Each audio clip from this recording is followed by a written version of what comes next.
한 번 더 인사해야 되겠네요. 한 번 더 인사하겠습니다. 은혜와 평강이 넘치기 원합니다.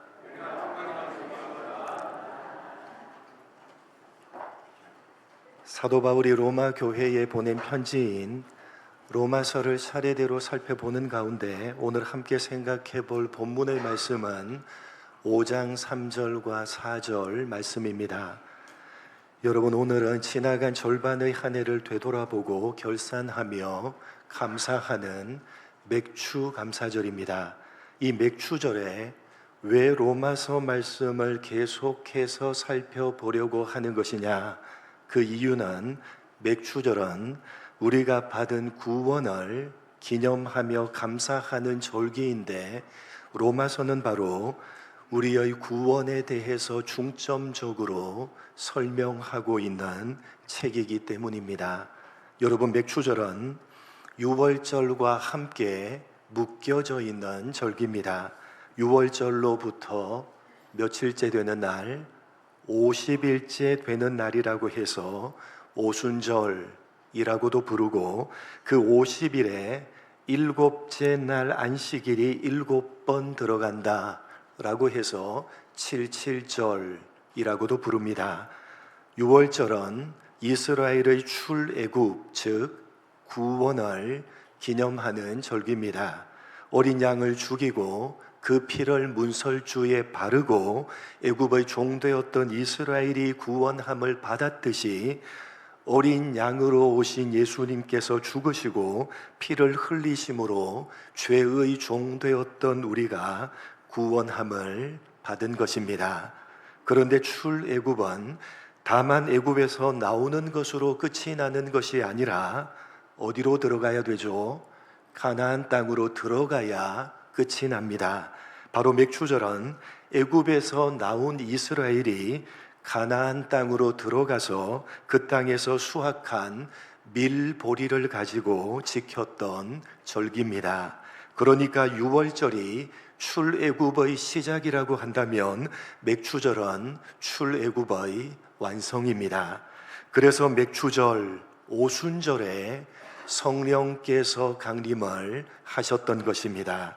유월절 어린 양이신 예수님이 죽으시고 피를 흘리심으로 구원을 시작하시고, 이제 맥추절, 오순절에 성령께서 강림하심으로 그 구원을 각 사람에게 적용시켜 구원을 완성하시는 것입니다.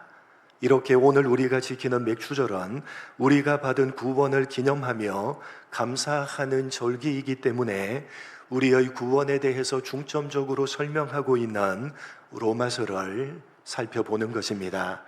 오늘 함께 살펴볼 본문인 이 5장 3절 4절 말씀으로 바울이 말하고자 하는 바가 무엇인지를 제대로 이해하기 위해서는 앞에 나오는 1절과 2절, 그리고 뒤에 나오는 5절부터 11절 말씀 사이에 이 3절과 4절이 위치하고 있다는 점을 주목해야 됩니다. 무슨 말이냐? 3절과 4절 말씀을 제대로 이해하기 위해서는 그 앞뒤의 문맥 속에서 이해를 해야 된다는 것입니다. 그러면 먼저 앞에 나오는 5장 1절, 2절 말씀은 어떤 내용이냐? 1절이 그러므로 라는 단어로 시작하고 있습니다. 앞에서 말한 내용들을 종합해서 정리하고 있는 것입니다.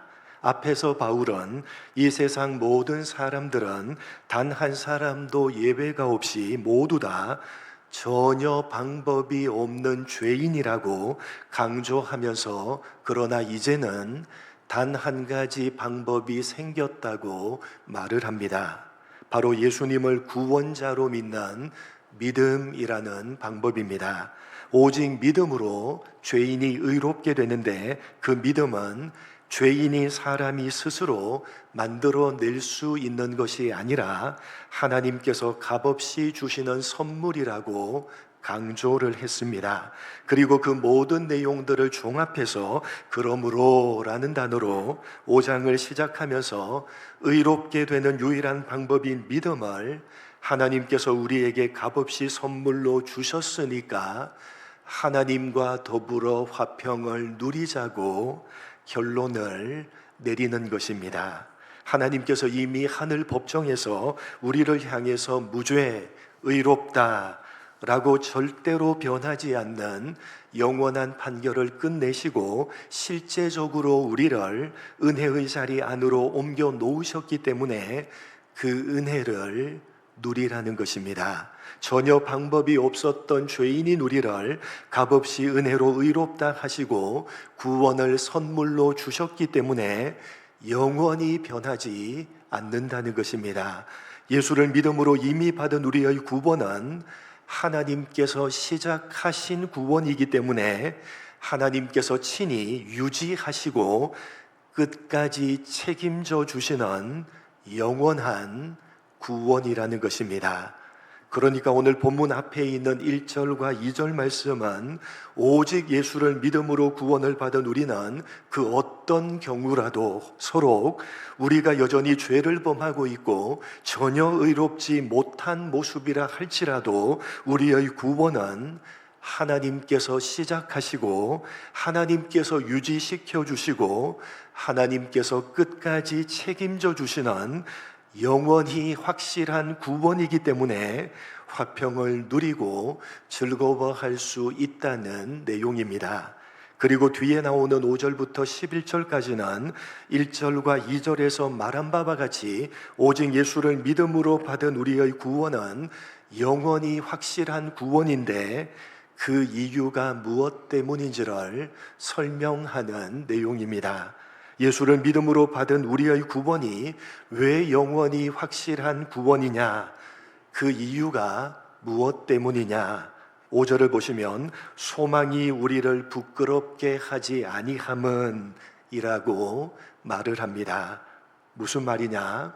예수를 믿음으로 받은 우리의 구원이 마지막 날에 가서 괜히 믿었다, 속았다, 헛되이 믿었다 라고 하면서 부끄러움을 당하는 일은 결단코 없다는 것입니다. 왜냐하면 하나님의 사랑이 성령으로 말미암아 이미 우리 마음에 부은 바 되었기 때문이라는 것입니다. 다시 말해서 우리의 구원이 확실한 이유는 우리의 마음이 얼마나 뜨겁느냐, 우리의 믿음이 얼마나 강하냐, 우리의 결심이 얼마나 단단하느냐에 달려있는 것이 아니라 하나님께서 먼저 성령을 통해서 우리를 사랑하신다는 사실을 이미 우리 안에 확증해 주셨기 때문이라는 것입니다.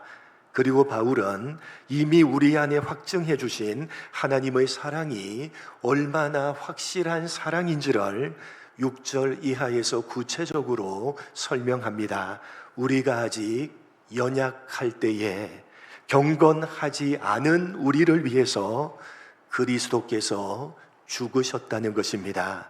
하나님께서 우리를 위해서 아들을 죽이셨다는 것입니다. 그것도 우리가 강해졌을 때, 우리가 하나님께 인정을 받을 만큼 착하고 의로워졌을 때가 아니라 연약하여서 늘 넘어지고 죄를 반복적으로 범하며 하나님을 거역하면서 살아가던 전혀 방법이 없는 죄인이었던 그때, 그런 죄인인 우리를 위해서 하나님께서 아들이신 예수님을 죽이셨다는 것입니다. 그러니까 하나님께서 우리를 사랑하신 이유는 우리에게 사랑을 받을 만한 어떤 조건이 있었기 때문이 아니라 하나님께서 무조건적으로 사랑을 베풀어 주셨기 때문이라는 것입니다. 어느 정도로 우리를 사랑하셨느냐? 우리를 위해서 하나밖에 없는 유일한 아들이신 예수님을 대신 죽이실 정도로 모든 것을 다해서 사랑하셨다는 것입니다. 그렇게 아들을 죽이시면서까지 우리를 사랑하셨기 때문에 절대로 포기하지 않으시고 끝까지 영원토록 우리의 구원을 책임져 주시는 것입니다. 그렇기 때문에 예수를 믿음으로 받은 우리의 구원은 영원히 확실한 구원이라고 바울이 강조하는 것입니다. 여러분 정리를 해보면 5장 1절과 2절 그리고 5절부터 11절 말씀은 모두 다 구원에 대한 설명입니다. 5장 1절과 2절은 하나님과 화평을 누리고 즐거워할 수 있을 만큼 우리의 구원은 하나님께서 시작하시고 친히 유지하시며 끝까지 책임져 주시는 영원히 확실한 구원이라는 내용입니다. 그리고 5절부터 11절은 우리의 구원이 왜 영원히 확실한 구원이냐 하면 우리 자신에게 근거하고 있는 것이 아니라 아들을 죽이실 정도로 우리를 사랑하시는 무조건적인 하나님의 사랑에 근거하고 있는 구원이기 때문에 절대로 변하지 않는 영원히 확실한 구원이라는 내용입니다. 바로 그 사이에 오늘 본문인 3절과 4절이 위치하고 있는 것입니다. 그러면 왜 1절과 2절에서 우리의 구원이 영원히 확실하다고 말하고 5절부터 11절에서는 그 구원이 왜 확실한 것인지를 하나님의 사랑으로 설명하면서 그 사이에 이 3절과 4절 말씀을 기록하고 있는 것이냐? 그 이유는 우리의 구원이 영원히 확실하다는 사실이 과연 우리의 현실 속에서 어떤 의미를 가지는지를 설명하기 위해서입니다. 여러분, 예수를 믿음으로 받은 우리의 구원은 영원히 확실한 구원입니다. 어떻게 확신할 수 있습니까? 우리를 구원하시기 위해서 하나님께서 누구를 죽이셨다고요? 우리를 구원하시기 위해서 하나님께서 하나밖에 없는 아들을 죽이셨습니다. 그렇게 아들을 죽이시면서 우리를 구원하셨는데 그 구원을 취소하시겠습니까? 하나밖에 없는 아들을 죽이시면서 구원하셨는데 그 구원을 취소하시겠습니까? 절대로 취소하지 않으십니다. 그래서 바울은 환난이라는 현실 중에도 즐거워한다고 말하는 것입니다. 여러분, 바울은 예수를 믿고 구원을 받으면 환난이 없다고 말하지 않습니다. 환난이 곧 끝난다고도 말하지 않습니다. 오히려 바울은 예수를 믿음으로 구원을 받은 우리에게도 환난은 여전히 있다는 사실을 분명히 하고 있습니다. 여러분, 오늘날 조국 교회가 예수를 믿는 기독교 신앙을 마치 부적인 것처럼 가르치고 그렇게 신앙생활을 하고 있습니다. 이방 종교가 부적을 붙이면 악한 기운을 막아주고 좋은 기운을 준다고 가르치고 그렇게 신앙생활을 하는 것처럼 예수를 잘 믿으면, 열심히 신앙생활을 하고 믿음이 좋으면 어렵고 힘든 일이 일어나지 않도록 막아주고 기쁘고 감사하고 좋은 일들만 일어나게 된다는 식으로 기독교 신앙을 가르치고 있고 그렇게 신앙생활을 하고 있습니다. 여러분이 예수를 믿고 신앙생활을 해보시니까 그렇던가요? 절대로 그렇지 않습니다. 예수를 믿어도 열심히 신앙생활을 해도 예수를 믿음으로 구원을 받았어도 병에 걸리기도 하고 직장에서 잘리기도 하고 대학에 떨어지기도 하고 여러 가지 어렵고 힘든 일들이 어김없이 찾아옵니다. 그런데 예수를 믿는 사람은 뭐가 다르냐? 그런 환난 중에도 즐거워한다는 것입니다. 왜요? 환난은 인내를 만들어내고 인내는 연단을 만들어내고 그 연단은 소망을 만들어내는 줄 구원받은 사람은 알기 때문입니다. 무슨 말이냐? 예수를 믿고 구원을 받으면 환난이 찾아와도 즐겁고 고난이 찾아와도 기쁘다는 말씀이 전혀 아닙니다. 무슨 마취 주사를 맞은 것처럼 믿음을 가지고 있으면 환난이 와도 힘든 줄을 모르고 고난이 찾아와도 고통스러운 줄을 모르게 된다는 그런 말씀이 전혀 아닙니다. 아무리 믿음이 좋은 사람이라고 할지라도 환난이 찾아오면 힘들고 고난이 찾아오면 고통스러운 것이 지극히 당연한 것입니다. 오늘 바울이 말하고 있는 이 환난 중에도 즐거워한다는 것은 앞에서 정리를 한 문맥 속에서 이해를 해야 되는 것입니다. 무슨 말이냐? 환난이 좋아서 즐거워하고 고난이 행복해서 기뻐한다는 것이 결코 아닙니다. 예수를 믿는 우리에게도 환난과 고난은 너무나도 힘들고 너무나도 고통스러운 것입니다. 그런데 왜 환난 중에도 즐거워한다고 하는 것이냐 하면 바울은 환난이 아니라 그 앞뒤를 둘러싸고 있는 영원히 확실한 구원에 그 초점을 두고 환난을 재해석하고 있기 때문에 즐거워한다고 말하는 것입니다.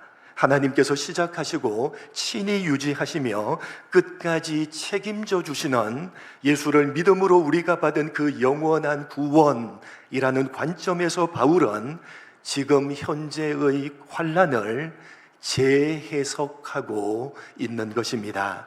지금 현재의 환난은 영원히 확실한 구원으로 우리를 이끌어 가기 위한 과정이라는 것입니다.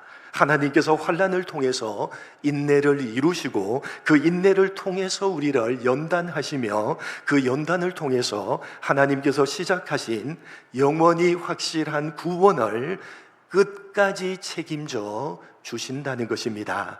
특히 연단이라는 말을 주목해야 됩니다. 이 연단은 헬라어 원어로 도키메라는 단어인데 시험을 통과하여 진품으로 인정받는 상태, 시험을 통과하여 진품으로 인정받는 상태라는 뜻입니다. 마치 금을 용광로 속에 집어넣는 것과 같습니다. 용광로의 뜨거운 불길이 금을 만들어내는 것이 결코 아닙니다. 금은 원래 금입니다. 금을 용광로 속에 집어넣는 것입니다. 다만 용광로를 통과하면서 불순물이 제거되어지고 순수한 금으로 드러나게 되는 것입니다. 여러분, 예수를 믿음으로 우리는 이미 영원히 확실한 구원을 받은 사람들입니다. 우리는 이미 순금입니다. 하나님께서 하나밖에 없는 아들을 죽이시고 우리를 순금이 되게 하셨습니다. 그런데 순금인 우리 자신이 불순물 투성입니다. 그래서 우리를 환난이라는 용광로를 통과하게 하셔서 그 불순물을 제거하시고 순금으로 드러내시는 것입니다. 이렇게 바울은 예수를 믿음으로 받은 구원의 관점에서 현재 이 땅에서의 환난을 재해석하면서 비록 환난이 힘들고 고통스러운 현실이지만 사실 그것은 우리를 순금으로, 우리를 가장 눈부신 진품으로 빚어내시는 하나님의 거룩한 손길이라고 말하는 것입니다. 여러분, 지금 우리가 기념하여 지키고 있는 맥주 감사절은 바로 오늘 바울이 말하고 있는 구원이라는 관점에서 지나간 절반의 한 해를 되돌아보고 감사하는 날이라는 사실을 기억하시기 바랍니다. 여러분, 예수를 믿음으로 받은 우리의 구원은 하나밖에 없는 아들을 죽이기까지 하시면서 우리를 사랑하시는 하나님께서 시작하셨고 친히 유지하고 계시며 끝까지 반드시 이루시는 영원히 확실한 구원입니다. 이미 받으신 바 그 구원의 관점에서 여러분이 지나온 절반의 한 해를 재해석하시기 바랍니다. 여러분, 예수를 믿음으로 구원을 받은 우리들의 인생길에도 어김없이 환난과 어려움은 찾아옵니다. 신앙이라는 이름으로, 믿음이라는 이름으로 하나님께서는 절대로 환난과 어려움을 면제시켜 주지 않으십니다. 여러분, 혹시 지나간 절반의 한 해와 지금 현재 너무나도 감당하기가 버거운 환난의 용광로를 지나가고 계십니까? 몸의 질병으로 혹은 물질의 어려움으로 혹은 깨어진 관계로 인해서 아파하고 힘들어하고 고통스러워하고 있으십니까? 여러분, 우리는 어렵고 힘들고 아프고 고통스러운 현실이 주어질 때 그것을 억지로 참아내고 견뎌내며 억지로 참아내는 것이 신앙이요 믿음이라고 생각을 합니다. 네, 틀리지 않습니다. 대단한 신앙이요 대단한 믿음입니다. 그러나 여러분, 아프면 아파하고 힘들면 힘들어하고 고통스러우면 비명을 지르고 하나님께 불평하고 하나님을 원망하는 것은 잘못된 것이 아니라 지극히 정상적인 것입니다. 우리는 상한 갈대와 같이 연약한 인생이기 때문에 아파하고 힘들어하고 비명을 지르며 불평하고 원망하는 것이 신앙이 없고 믿음이 없는 것이 결코 아닙니다. 그 모든 것들을 하나님 앞에서 하면 되는 것입니다. 여러분, 신앙이란, 믿음이란 그 어떤 경우 그 어떤 상황에서도 하나님 앞을 떠나지 않는 것입니다. 여러분, 아프면 아파하시고 힘들면 힘들어하시고 고통스러우면 비명을 지르시기 바랍니다. 하나님께 불평하시고 하나님께 원망하시기 바랍니다. 그러나 그 모든 것들을 하나님 앞에서 하시기 바랍니다. 그리고 한 가지만 기억하시기 바랍니다. 하나님 앞에서 그 모든 것들을 하시되 한 가지만은 기억하시기 바랍니다. 지금 여러분을 아프게 하고 힘들게 하며 비명을 지르게 하고 불평하고 원망하게 만들고 있는 그 모든 환난과 어려움의 용광로 같은 불길은 결코 여러분을 태워 없애지 못합니다. 다만 여러분에게 있는 불순물만 태울 뿐이며 그 과정을 통과한 이후에 여러분은 마침내 하나님 앞에 진품으로 순전한 순금으로 드러나게 될 것이라는 사실 하나만 기억하시기 바랍니다. 오늘 이 맥주감사절에 여러분을 진품으로, 여러분을 순금으로 드러내실 하나님을 붙드시기 바랍니다. 지나간 절반의 한 해 동안에 여러분을 진품으로 순금으로 다듬어 오신 그 신실하신 하나님께서 남아있는 여러분의 절반의 한 해도, 그리고 여러분의 인생의 마지막 날까지도 끝까지 여러분을 책임져 주실 것이라는 여러분이 이미 받은 그 영원히 확실한 구원의 소망을 붙드시는, 그 구원을 붙드시고 감사하시는 이 맥주절 되시기를 주님의 이름으로 간절히 축복합니다. 하나님 아버지, 예수를 믿음으로 이미 우리가 받은 구원은 영원히 확실한 구원입니다.